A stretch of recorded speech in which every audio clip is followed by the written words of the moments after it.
आकस्मिक रूपमा रेफर गर्नुपर्ने बिरामीहरूले समयमै उपचार नपाएर अकालमै ज्यान गुमाउनु पर्ने अवस्था पनि छ। यो टर्मिनल भवनकै अवस्था हेर्नुहोस्, विमानस्थलको तल छेउतिर हेर्नुहोस्, सकिन्छ भन्ने कुरो आइसकेपछि चालु आर्थिक वर्षमा पर्यटन तथा नागरिक उड्डयन मन्त्रालयबाट अहिले 1 करोड रुपैयाँ बजेट पनि छ, तर यसको कार्यान्वयन भइराखेको छैन, ढिलासुस्ती भइराखेको छ। कोभिडai भैँसीहरू समेत यहाँ आएर चरीचरण गर्ने अवस्था छ। यो गौचरणकै रूपमा परिणत छ। राजनीतिक दलहरूका ठुल्ठुला सभाहरू यही विमानस्थलमा हुन्छन्। चुनावको बेला त अझ धेरै हुन्छन्। राजनीतिक भाषणहरू ठुल्ठुला सुनिन्छन्। विमानस्थल मेरै पालामा सञ्चालन गर्छु भनेर। दर्शकबिन नमस्कार।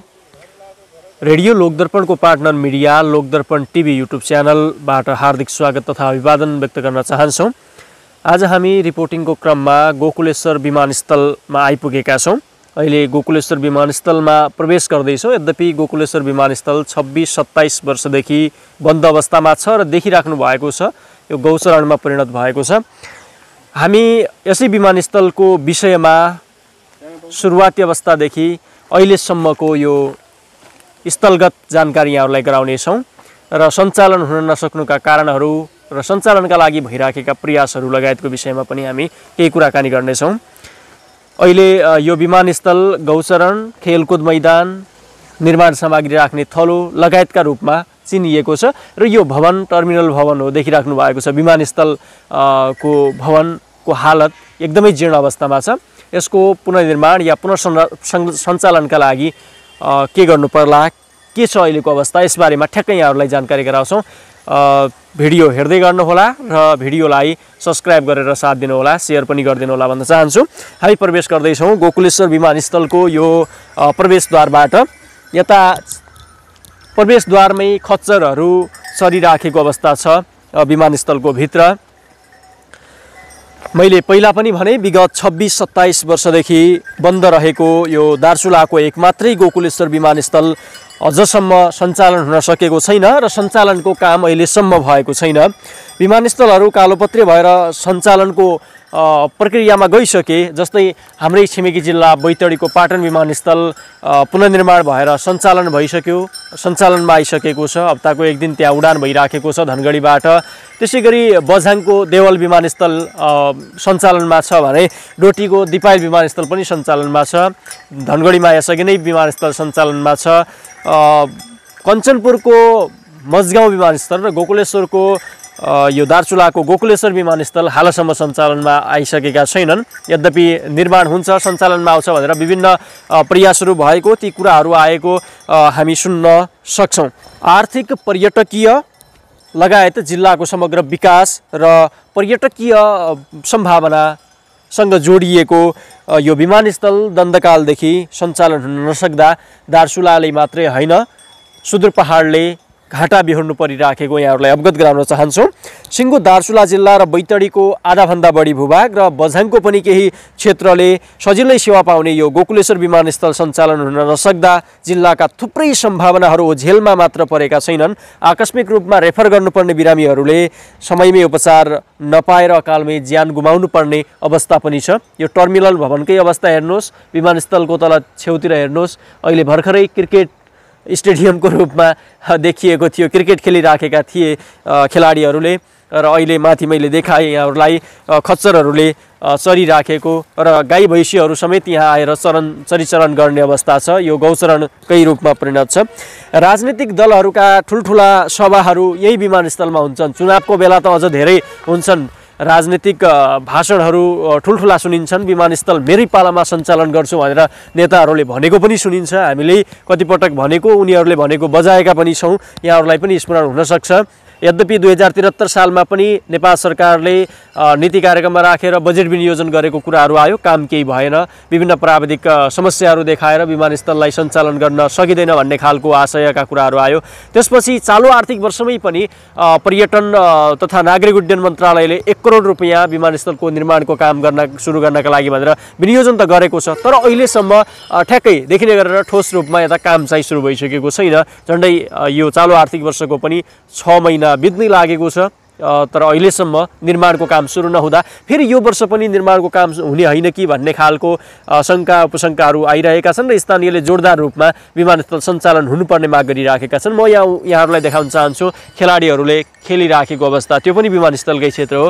विमानस्थलमा खेलाडीहरू क्रिकेट भलिबल खेलिराखेका छन्। 2049 सालदेखि अहिलेसम्मका निर्वाचित हुने पराजित हुने सबै नेताहरूले विमानस्थल सञ्चालन हुन्छ भन्ने खालका आश्वासनहरू देखिएका छन् र सञ्चालनका लागि सहमति पनि देखिन्छ बाहिरी रूपमा हेर्दाखेरि। तर किन सञ्चालन भइराखेको छैन? छिमेकी जिल्लाहरूमा सञ्चालन हुने, दार्चुलामा मात्रै किन सञ्चालन भएन त भन्ने स्थानीयहरूको गुनासो पनि छ। बहुदलीय व्यवस्थाको पुनर्बहालीसँगै सम्पन्न आम निर्वाचनमा दार्चुलाबाट नेपाली कांग्रेस पार्टीबाट निर्वाचित सांसद दिलेन्द्र प्रसाद बडु पटक पटक राज्य मन्त्री पनि बन्नुभयो।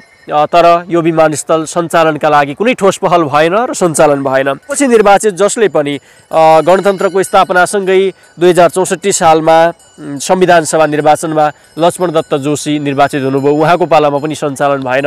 त्यसपछि दुई पटक नेकपाकै नेता गणेश सिंह ठगुन्ना अहिले सांसद हुनुहुन्छ प्रतिनिधि सभामा, उहाँको पालामा पनि भएन। अहिले उहाँ मात्रै होइन, प्रदेश सभामा पनि र प्रतिनिधि सभामा गरेर 6 जना सांसद छन्।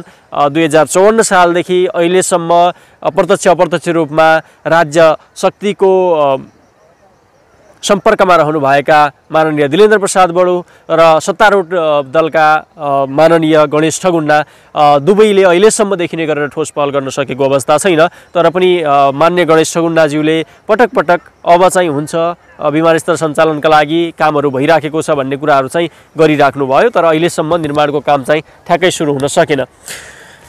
अब म थोरै यो विमानस्थलको राम कहानी यहाँहरूलाई सुनाउन चाहन्छु।